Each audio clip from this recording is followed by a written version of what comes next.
अस्सलाम वालेकुम दोस्तों।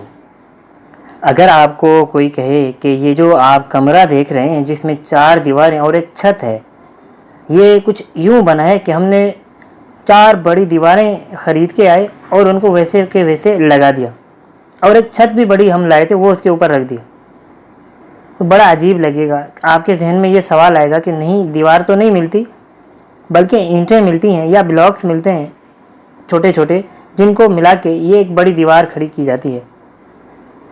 वैसे ही किसी भी ज़बान को जब हम सीखते हैं तो हमें उस ज़बान में डायरेक्ट बड़े अल्फाज का बनाना या जुमलों का बनाना नहीं सिखाया जाता, बल्कि वो अल्फ़ाबेट्स सिखाए जाते हैं। जब हम अल्फ़ाबेट्स सीखते हैं तो उन्हीं अल्फ़ाबेट्स को हम इस्तेमाल करके हम अल्फाज बनाते हैं, यानी एक छोटा सा लफ्ज़ बनाते हैं जिसमें 2-3 आपके अल्फ़ाबेट्स आ सकते हैं। और वैसे ही जब हमने लफ्ज़ बना दिया तो उस लफ्ज़ को हम अरेंज करेंगे 3-4 और लफ्ज़ मिला के, यानी एक मजमूए अल्फाज बना के हम एक जुमला बना देते हैं। तब हमें पता चलता है कि ये जो जुमला बना है ये अल्फाज के साथ बना है, और जो अल्फाज बने हैं वो लेटर्स के साथ बने हैं, अल्फ़ाबेट से बने हैं। जब ये चीज़ें हम सीख जाते हैं तो आगे जो है ये ग्रामर का एक पोर्शन है इसमें। मिसाल के तौर पे हमने अल्फ़ाबेट सीख लिए, हमने अब अल्फ़ाबेट से वर्ड बना रहे हैं। एक वर्ड है SKY यानी स्काई, ये एक आपको मीनिंग दे रही है, ऐसा ही है ना, समझ रहे हैं ना कि स्काई का मतलब क्या है। और वैसे ही अगर इनके अल्फ़ाबेट्स को थोड़ा घुमा के रख दिया जाए, YKS, इसका कोई मतलब नहीं है। जब कोई मतलब नहीं है तो इसका मतलब ये है कि ये कोई लफ्ज़ ही नहीं है। हालांकि आप देखें तो लेटर्स बिल्कुल दोनों में सेम है, जस्ट फ़र्क क्या है, फ़र्क इनकी अरेंजमेंट का है, इनके कायदों का है कि हमने ये पहले रखा है, ये बाद में रखेंगे, तब जाके हमारा वर्ड बनेगा। ठीक है, इस तरह जो पहला वर्ड है वो हमारा वर्ड है, जो दूसरा है वो just irregular form of order of letters है, जिससे कोई लफ्ज़ नहीं बनता। वैसे ही अब हमने जब लफ्ज़ बना दिया इसका है, तो हम इनको जो है ना 3-4 ऐसे प्रॉपर अल्फाज मिला के एक जुमला भी बना सकते हैं। अब जुमले पे आए, सेंटेंस को देखें। The star is shining. आपको ये जुमला समझ में आ गया, क्लियर है?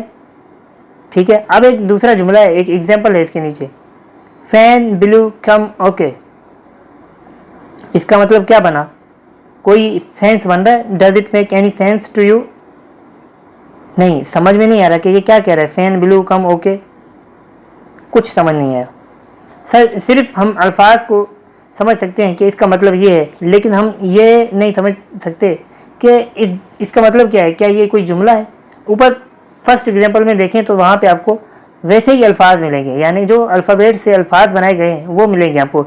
द स्टार इज़ शाइनिंग, ये 4 अल्फाज, 3 अल्फाज हैं। नीचे आप देखें फैन ब्लू कम ओके, ये 4 अल्फाज हैं, तो हैं तो दोनों अल्फाज। ऐसा क्यों है कि पहले जुमले का मतलब पूरा आता है और जो सेकंड एग्जांपल है उसका कोई मतलब नहीं निकलता। अब यहाँ पे हमें पता चला है कि भाई पहले तो हमने अल्फ़ाबेट्स को जब करेक्ट करके रखते हैं तो हमारा वर्ड सही बनता है, उन वर्ड्स को भी हमने सही करके रखना है ताकि हमारा कोई जुमला सही बने। ये प्रॉपर ऑर्डर है। इसके बाद ही हमारा जो सेशन है वो ग्रामर का शुरू होगा। तो सिंपल सी बात है कि व्हाट इज ग्रामर। आपको मैं कोई बड़ी खतरनाक यहाँ पे मुश्किल किस्म की डेफिनेशन नहीं दूंगा, क्योंकि हमारा मकसद इसको समझना है, ना कि रट्टा मारना। इसको पढ़िए ज़रा। Grammar is a system of rules that allows us to structure sentences. नहीं आया समझ में? ठीक है, मैंने आपके लिए एक मिसाल भी लाया है। ग्रामर को देखें, ये मिल रहा है थोड़ा ग्रैंड मदर के साथ, ग्रामर ग्रैंड मदर। तो ग्रैंड मदर के साथ भी यही होता है कि वो घर के जो बच्चे होते हैं छोटे छोटे, उनको ग्रैंड मदर हमेशा गाइड करती है कि बेटा ये करो, वो खिलौना आपने वहाँ क्यों फेंका, उठाओ इसको यहाँ पे रखो, या ये करो ये नहीं करो। यानी ग्रैंड मदर क्या करती है, कुछ इंस्ट्रक्शंस दे रही होती है, हमेशा बैठ के बच्चों को कुछ समझा रही होती है, बता रही होती है कि ये करो ये नहीं करो।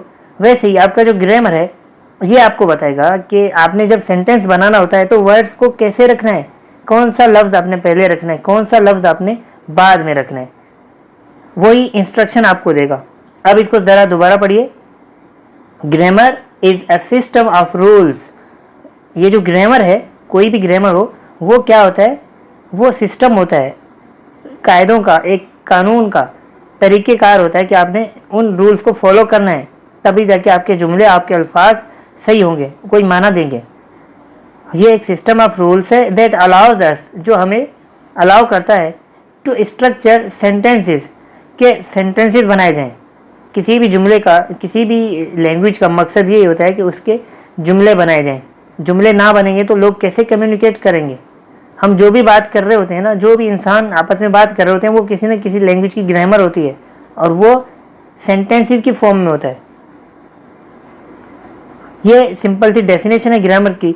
अब इसको आप यूँ समझें कि इस ग्रामर के जो हैं 8 पार्ट्स हैं। अगर ये भी समझ में नहीं आ रहा तो यूँ समझें कि जो ग्रैंड मदर है उसके घर में 8 बच्चे हैं। अब वो उन सबको चलाएगी, हर किसी को अपना काम देगी कि आपका काम ये है, आपका काम ये है, ठीक है। हम देखते हैं कि पार्ट्स ऑफ स्पीच कितने हैं, यानी ग्रामर के पार्ट्स कितने हैं, 8 हैं। आप कहेंगे कि ये 8 तो हैं, लेकिन ये हैं क्या। Parts of speech are the classification of words, जो अल्फाज हैं, कोई वर्ब है, कोई नाउन है, कोई नाम है, कोई एडजेक्टिव है, इन सारी चीज़ों को क्लासीफाई कर रहा है कि देखिए पूरी लैंग्वेज में जितनी भी चीज़ें होती हैं ना, वो ग्रामर से आउट नहीं होती। चाहे 1000 बुक लिख दिए जाएं, 1000 नाम दिए जाएं किसी चीज़ को, वो सारी चीज़ें आपके इन 8 पार्ट्स में होंगे। इन पार्ट से जुदा कोई चीज़ है ही नहीं, चाहे कितनी भी बड़ी ग्रामर हो, किसी भी लैंग्वेज की हो। उसके जो पार्ट्स ऑफ स्पीच होते हैं ना, वो उससे बाहर नहीं होते। जिस तरह अल्फ़ाबेट्स ए से लेकर जेड तक आपके 26 लेटर्स हैं, लेकिन इन लेटर से आप 26,000 अल्फाज बना सकते हैं, ठीक है। वैसे ही आपने अगर ये 8 पार्ट्स को सही से समझ लिया तो ग्रामर बहुत आसान हो जाएगी आपके लिए। आज हम इनमें सिर्फ नाउन पढ़ेंगे, जस्ट हम नाउन पढ़ेंगे, क्योंकि 8 को अगर हम चाहे तो एक ही वीडियो में ये सारा ख़त्म कर दें, लेकिन ग्रामर को ऐसा सीखें कि ये जो ग्रामर है ना, आपको ज़िंदगी में हर एग्ज़ाम में काम आएगा। एग्ज़ाम के अलावा आपको बोलने में काम आएगा, किसी को समझाने में काम आएगा। तो ग्रामर को आप ज़िंदगी में चाहे एक बार ही सीखें, लेकिन ऐसा क्लियरिटी के साथ सीखें कि आपको जो है वो कभी ना भूले। उसके लिए आपको थोड़ा वक्त देना पड़ेगा। तो सबसे पहले हम देखते हैं कि ये जो 8 पार्ट्स हैं, जो ग्रैंड मदर के 8 बच्चे हैं, उनमें सबसे पहला बच्चा है नाउन, या पार्ट्स ऑफ स्पीच में सबसे पहला पार्ट है नाउन। आज हम नाउन को देखते हैं कि नाउन क्या चीज़ होती है। नाउन की सिंपल डेफिनेशन है कि noun refers to persons, animals, places, things, ideas और इवेंट्स। आप थोड़ी देर के लिए क्या करें, आंखें बंद करें और अब आंखें खोलें। जो भी चीज़ आपको दिख रही है सामने, आपके दरवाज़ा है, कोई मोबाइल है, कोई आपका बैग है, पेन है, कॉपी है, जो भी चीज़ आपको दिख रही है वो सारे के सारे नाउन है। अंडरस्टूड। जितनी भी चीज़ें आप इन देयर आइज से देख सकते हैं वो सारे नाउन है। यानी नाउन हम ऐसी चीज़ को कहते हैं जिसका कोई नाम हो, और जो भी चीज़ आपके सामने है उसका कोई ना कोई तो नाम होगा। नाउन ऐसी चीज़ों को भी हम कहेंगे जो हम दिख नहीं रही लेकिन वो हैं, वो एब्स्ट्रैक्ट नाउन्स हैं, वो हम आगे पढ़ेंगे। ये किसी पर्सन का नाम हो सकता है, किसी एनिमल का नाम हो सकता है, किसी प्लेस यानी किसी जगह का नाम हो सकता है, कोई चीज़ हो सकती है, ये कोई आइडिया हो सकता है, या कोई इवेंट हो सकता है। क्योंकि इन सारी चीज़ों का कोई ना कोई नाम है, इसीलिए इन चीज़ों को कैटेगरी दी गई है। Nouns encompass most of the words of a language. याद रखें, किसी भी अल्फाज, किसी भी लैंग्वेज के अंदर सबसे ज़्यादा जो अल्फाज होते हैं वो चीज़ों के नाम होते हैं, इंसानों के नाम होते हैं, जगहों के नाम होते हैं। आपको और चीज़ें कम मिलेंगी बनिस्बत नाउन के। किसी भी लैंग्वेज में आप देखेंगे तो नाउन आपको ज़्यादा मिलेंगे। लेकिन नाउन को, क्योंकि हमने पढ़ के आए थे कि ये किसी पर्सन का नाम भी हो सकता है, किसी एनिमल का, प्लेस का, थिंग का, आइडिया का, तो उसको हम थोड़ा और डिटेल में पढ़ते हैं अभी कि किसी पर्सन का नाम हो तो क्या हो सकता है। मिसाल के तौर पे a name for a person, examples हैं अली है, सजाद है, शुएब है। दुनिया में कोई भी नाम हो, किसी का भी नाम हो, वो नाउन कहलाएगा। अब हम आते हैं एनिमल्स के ऊपर। एनिमल्स में डॉग है, कैट है, काऊ है, ये जितनी भी एनिमल्स हैं उनके जो भी नाम हैं वो भी नाउन कहलाएंगे। थर्ड आपका जो टाइप है, इट इज़ प्लेस, किसी भी जगह का नाम, हैदराबाद है, कराची है, या सिंध है, या पाकिस्तान है, कोई भी आप जगह का, सिटी का, कंट्री का नाम दे दें, किसी रीजन का नाम दे दें, वो आपका आएगा प्लेस में। अब आते हैं थिंग्स। चीज़ों के भी तो नाम होते हैं, जिस तरह हमने इंसान के नाम पढ़े, एनिमल्स के, प्लेस के, अब चीज़ों के भी नाम हो सकते हैं इस तरह। जैसे कोई बॉल है, कोई बैट है, कोई कुर्सी है, हैंड फ्री है, मोबाइल है, ये चीज़ें हैं ना, इसलिए इनको कहेंगे नेम ऑफ थिंग्स। अब उसके बाद आता है आइडिया, कि आइडियाज़ भी तो होते हैं, आइडिया के भी नाम होते हैं। जिस तरह एक्साइटमेंट है, हैप्पीनेस है, डिवोशन है, ये ऐसी चीज़ें हैं कि जस्ट इनके नाम हैं, ये कहीं पे आपको फिजिकली शो नहीं होंगे, दिख नहीं रहे होंगे, लेकिन इनके नाम हैं।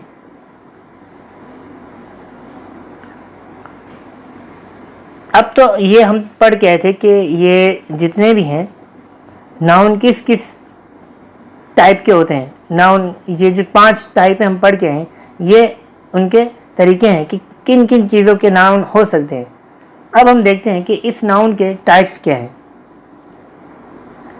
प्रॉपर नाउन है, कॉमन नाउन है, एब्स्ट्रैक्ट है, कंक्रीट है, काउंटेबल नाउन है, non countable, collective noun and compound noun.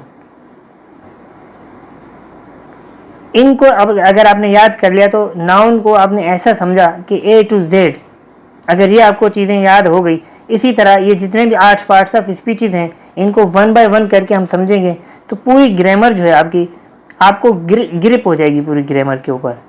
क्योंकि चीज़ों को समझना ही असल काम होता है। जब आप इन सारी चीज़ों को पढ़ेंगे तभी आपको एक क्लियर आइडिया मिलेगा कि ग्रामर क्या है, उसकी कितने पार्ट्स हैं, और नाउन क्या है, नाउन के कितने टाइप्स हैं।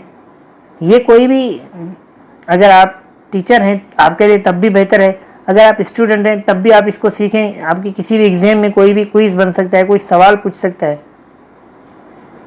प्रॉपर नाउन क्या होता है? प्रॉपर नाउन हम कहते हैं कि अगर कोई चीज़ प्रॉपर है, मिसाल के तौर पे it is a name which refers only to a single person. ये ऐसा नाम है जो सिर्फ एक ख़ास चीज़ के लिए, ख़ास इंसान के लिए दी जा सकती है। कोई भी वो प्लेस हो, पर्सन हो, कोई भी चीज़ जो हम पढ़ के हैं, नाउन जिन जिन के हो सकते हैं, लेकिन ऐसा नाउन जो स्पेशल हो, हर किसी का ना हो। प्लेस और thing and there is no common name for it, उसके लिए कोई दूसरा कॉमन नाम नहीं है। मिसाल के तौर पे in English, in written English, a proper noun always begins with capital letters. याद रखें, कभी भी हम जब एक तो जब जुमला शुरू करते हैं उसका आपने कैपिटल लिखना होता है, और जब ऐसा कोई प्रॉपर नाम दे दे उसके लिए भी आपने पहला जो लेटर है वो आपने कैपिटल में लिखना है, क्योंकि तभी पता चलेगा कि ये कैपिटल है। मिसाल के तौर पे मैंने यहाँ पे एक शहर का नाम लिखा है, सिंध का एक शहर है लारकाना। लारकाना कभी भी आप लिखें किसी भी एग्ज़ाम में तो आपने अगर इसका पहला लेटर स्मॉल करके लिख दिया तो ये आपने गलती कर दी, क्योंकि प्रॉपर नेम जो है वो कैपिटल लेटर से लिखे जाते हैं। किसी भी शहर का नाम आप दे दें जो एक हो तो वो प्रॉपर नाउन है, ठीक है। अगर मैं कह रहा हूँ लारकाना तो इसका मतलब क्या हुआ? It refers to only one particular city. जब लारकाना कहूँगा तो हर ऐसे शख्स को जिसको पता है कि लारकाना क्या है उसको वही ख्याल में आएगा, वही लारकाना उनके माइंड में आएगा। अगर मैं कहता हूँ कि सिटी ऑफ सिंध, कोई भी शहर, तो जो भी लिसनर होगा मेरा उसके माइंड में न जाने कौन सा शहर आ जाए। लेकिन अगर मैं पार्टिकुलरली कोई प्रॉपर नाम लेके उसको कह रहा हूँ लारकाना, तब जाके उसके माइंड में भी वही लारकाना आएगा। There is no other city named as Larkana. इसका मतलब ये है कि पूरे सिंध में कोई दूसरा शहर नहीं है, इसीलिए ये प्रॉपर है। सेकंड टाइप ऑफ नाउन है, ये है कॉमन नाउन। अब अगर जिसने प्रॉपर नाउन समझा हुआ है ना तो उसके लिए कॉमन नाउन समझना बहुत आसान है। कैसे आसान है कि आप उसका उलट कर दें। अगर प्रॉपर नेम में हम किसी ख़ास चीज़ की तरफ इशारा करते हैं तो कॉमन नाउन में हम किसी ऐसी चीज़ की तरफ इशारा करेंगे हम जो है जनरली कोई बात कह रहे हैं। A common noun is a name for something which is common for many things, persons और प्लेसेस। कॉमन नेम जो है वो कॉमन है, किसी भी चीज़ का हो सकता है, वो किसी इंसान का हो सकता है, किसी जगह का हो सकता है, या किसी चीज़ का नाम हो सकता है। It encompasses a particular type of things, persons और प्लेसेस। ठीक है, ये जो है किसी ऐसी चीज़ का नाम है जो कॉमन है, स्पेशल नहीं है। एग्जाम्पल क्या है? एग्जाम्पल है सिटी। अब पहले सिटी में पहले भी कह सकता था प्रॉपर नाउन में, लेकिन वहाँ पे मैंने नाम लिया, एक प्रॉपर सिटी का नाम लिया प्रॉपरली, लारकाना का, ताकि जो मेरा लिसनर है उसको समझ में आ जाए।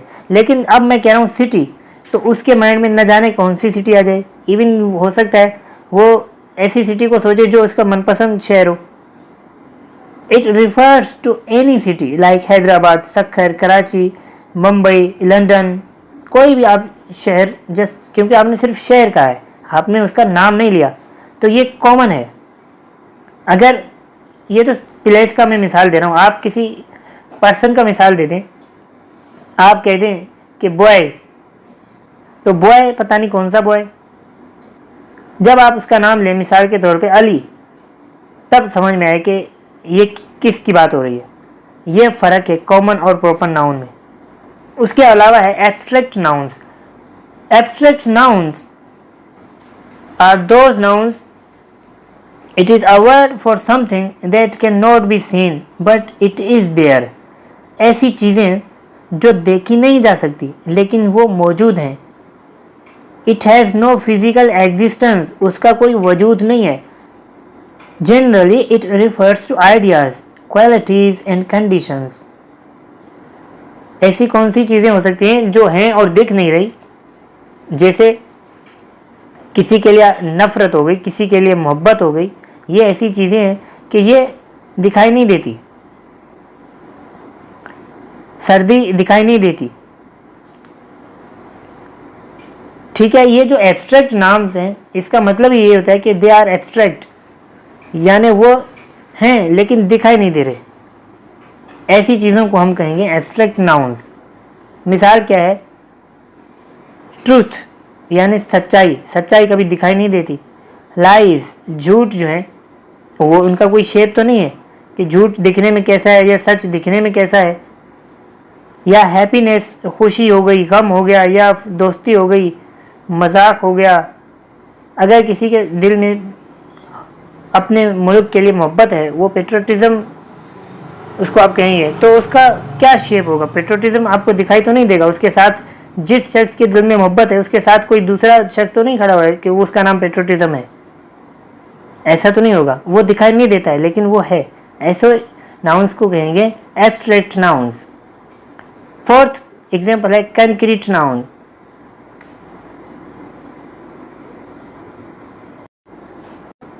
वैसे ही जिस तरह अगर किसी ने एब्स्ट्रैक्ट नाउन समझ लिया तो इसका जो उलट होगा वो होगा कंक्रीट नाउन। क्योंकि हमने एब्स्ट्रैक्ट में देखा था कि चीज़ों का कोई फिजिकल एग्जिस्टेंस नहीं है, वो मौजूद नहीं है लेकिन उनके नाम हैं। वैसे ही अब हम कंक्रीट पे आएंगे तो उसका अपोजिट क्या होगा? अब एब्स्ट्रैक्ट का उसका अपोजिट ये होगा कि चीज़ें हैं और उनका नाम भी है। ठीक है, इसका अपोजिट आप यूं मत कीजिएगा कि चीज़ें हैं और उनके नाम नहीं हैं। इसका अपोजिट यूं होगा कि चीज़ें भी हैं और उनके नाम भी हैं। A concrete noun is the exact opposite of abstract noun. ये abstract noun का बिल्कुल opposite है। It refers to things we see and have physical existence.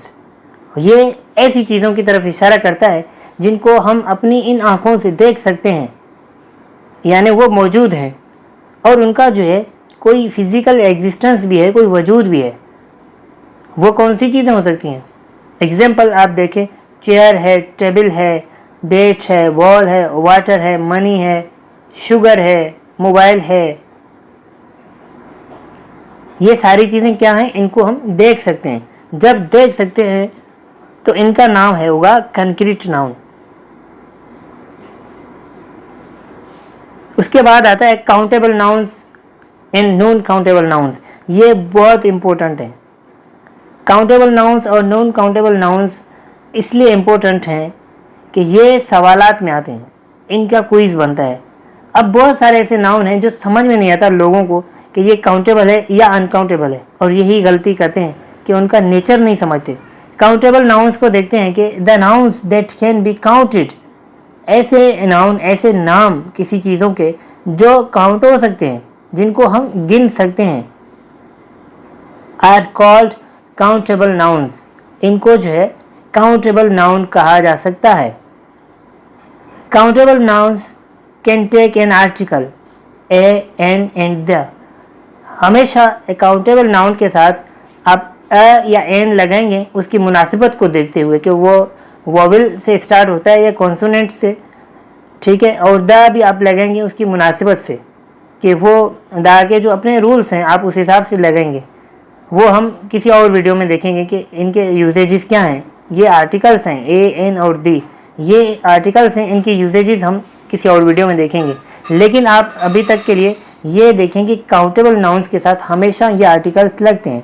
मिसाल क्या है, chair, a chair, a table, a bat, a ball, ये सारी countable nouns की मिसालें हैं। You can say a chair, यानी 1 chair, 2 chairs, 3 chairs, so chairs are countable. आप जब चेयर को रिप्रेजेंट करेंगे या आपको जितने चेयर्स मेंशन करने हो तो आप क्वांटिटी में उनको बता सकते हैं कि 2 चेयर्स, 3 चेयर्स, 4 चेयर्स, यानी काउंटेबल है ना, आप उनको काउंट करके बताते हैं, गिन सकते हैं। अब हम आते हैं नॉन काउंटेबल नाउन्स की तरफ। Non countables that can not be counted are called non countable nouns. Very simple है, अगर आपको डेफिनेशन याद नहीं हो रही तो काउंटेबल का अपोजिट कर दें। काउंटेबल में वो चीज़ें जिनको हम काउंट कर सकते थे। अब नॉन काउंटेबल में क्या होगा, ऐसे नाउन्स जिनको हम काउंट नहीं कर सकते। वो कौन से नाउन्स हैं, ये बहुत इंपॉर्टेंट नाउन है, ये नाउन्स आपको आने चाहिए। एग्जांपल्स देखें, वाटर है, शुगर है, ऑयल है, साल्ट है। यू कैन नॉट से 1 वाटर, 2 वाटर या 3 water because water is not countable. दरिया में आप जाके देखिए तो पानी बह रहा होता है। कभी हमने कहा कि यार आज जो है 3 पानी बह रहे हैं, आज 2 पानी बह रहे हैं। उसकी सतह को देखते हुए कभी ये नहीं कहा जा सकता कि आज जो है दरिया में 5 पानी बह रहे हैं, 6 पानी बह रहे हैं। इस तरह कभी भी जुमला कोई नहीं बना था। क्यों? क्योंकि जो वाटर है, जो पानी है, वो काउंटेबल नहीं है, उसको गिना नहीं जा सकता। उसके अलावा है collective noun and compound noun. ये दोनों अगर आपने समझ लिए तो आपका नाउन जो है, नाउन सेशन बिल्कुल आपने सही से समझ लिया फिर। और इसका आपको इसी वीडियो के डिस्क्रिप्शन में आपको एक लिंक मिलेगी, उस लिंक को आप क्लिक करके आप एक क्विज दे सकते हैं कि आपने जो है कितना सीखा। उस क्विज में आपसे इन्हीं से मुतलिक जो नाउन से आपसे सवालात किए जाएंगे, आपने वो क्विज देना है और आखिर में आपको रिजल्ट भी वहाँ पे शो होगा कि आपने कितना सीखा और कितना आपने मार्क्स ले लिए। कलेक्टिव नाउन्स पे आते हैं कि कलेक्टिव नाउन्स क्या होते हैं। A collective noun is a word for a group of things, people और एनिमल। ये ऐसा कोई नाम है जो एक ग्रुप को शो करता है, मोर देन वन, जिसमें एक से ज़्यादा अशखास हों, जिसमें एक से ज़्यादा लोग हों, वो ग्रुप कहलाता है। और ऐसे ग्रुप को अगर हम एक ही नाम से रिप्रेजेंट करें तो हम कहेंगे कलेक्टिव नाउन है, यानी उनको हम कलेक्ट करके एक ही नाम उनको दे देते हैं। जैसे फैमिली है, फैमिली में मेंबर्स होते हैं, फैमिली मेंबर्स किसी फैमिली में 6 हैं, किसी में 7 हैं, लेकिन अचानक अगर कोई किसी फैमिली की बात करे कि वो फैमिली जो है बहुत अच्छी फैमिली है, इसका मतलब क्या हुआ कि वो फैमिली में जितने भी मेंबर्स हैं वो सारे के सारे इसमें आ गए। और इनके साथ जो कलेक्टिव नाउन है, इनके साथ हम इनको सिंगुलरली हम काउंट करेंगे। हम ये नहीं कहेंगे कि दैट फैमिली आर गुड, क्योंकि हम ये सोच रहे हैं कि फैमिली में ज़्यादा मेंबर्स हैं तो ये सारे मेंबर्स हैं, जब प्लूरल तो हम लगाएंगे क्योंकि वो ज़्यादा हैं। तो याद रखिए कलेक्टिव नाउन में आपको प्लूरल नहीं लगाना, आपको सिंगुलर लगाना है। Family is good, family are good is wrong. वैसे ही टीम है, टीम में भी एक ग्रुप होता है, जो प्लेयर्स होते हैं वो सारे यानी 11 हों 22 हों 8 हों, ये एक टीम होती है। सारे के सारे एक ही वर्ड को फिर कलेक्टिव नाउन बना देते हैं, उसको कहते हैं टीम। उस टीम में जितने भी लोग होते हैं वो सारे एक ही टीम कहलाते हैं। अगर वो टीम है वो आ रही है यानी 11 बंदे आ रहे हैं, तो उनके लिए ये नहीं कहा जाएगा कि टीम आर कमिंग, क्योंकि हमने ये सीखा है कि नॉर्मली तो हमने ये सीखा है ना कि अगर कोई एक बंदा आ रहा है तो हम कहेंगे ही इज़ कमिंग। अगर 3-4 आ रहे हैं तो हम कहेंगे दे आर कमिंग। कभी आपने ऐसा जुमला सुना है दे इज़ कमिंग? वो गलत हो जाएगा। लेकिन यहाँ पे आप देख रहे हैं कि 11 बंदे आ रहे हैं टीम में, तब भी हम कह रहे हैं कि टीम इज़ कमिंग। तो इसका मतलब क्या है कि ये जो है कलेक्टिव नाउन है, इसीलिए हम कहेंगे टीम इज़ कमिंग। वैसे ही आपकी एक दूसरा मिसाल है ज्यूरी है। ज्यूरी भी एक कलेक्टिव नाउन है, इसको भी आप कहेंगे कि ज्यूरी इज स्टिल डिसाइडिंग। ठीक है,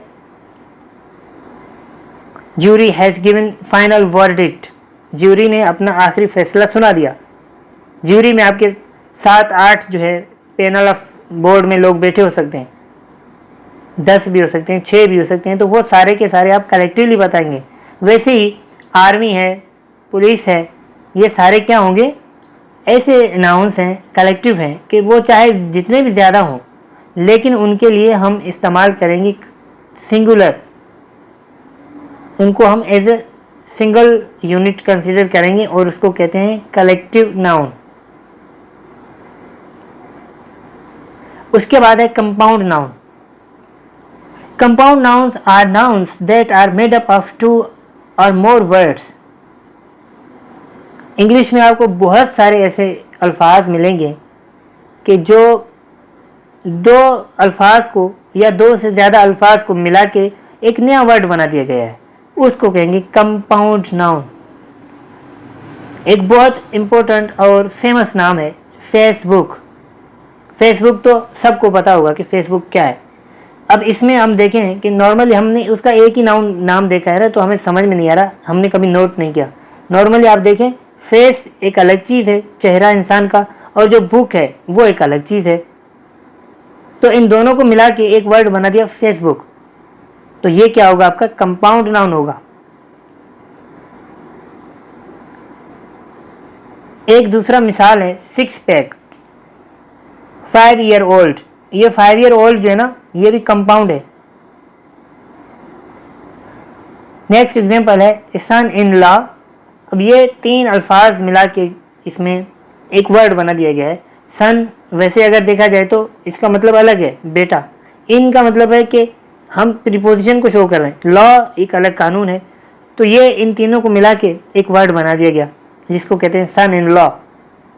स्नोबॉल है, मेल बॉक्स है, हैंडबैग है, जितनी भी मिसालें हैं जिनमें आपको वो लफ्ज़ पढ़ के ही आपको पता चल जाएगा कि इसमें 2 या 2 से ज़्यादा अल्फाज को मिला के एक लफ्ज़ बना दिया गया है और उसको कहते हैं कंपाउंड नाउन। तो दोस्तों, ये हमने आज ग्रामर का पहला जो टाइप है, पहला पार्ट ऑफ स्पीच है, वो है नाउन। और नाउन को हमने बहुत अच्छे से पढ़ा, उसके टाइप्स हमने पढ़े।